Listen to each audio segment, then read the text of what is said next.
Hello mga kapinagpala! So for today's video, gusto ko lang i-share sa inyo kung paano maalis ang Facebook issue sa ating profile. So ready na kayo? First, punta tayo ngayon sa timeline natin. Then, click yung tatlong guhit na nasa right side, sa itaas. Ayan.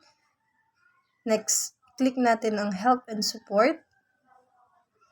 Then, i-click natin ang report a problem.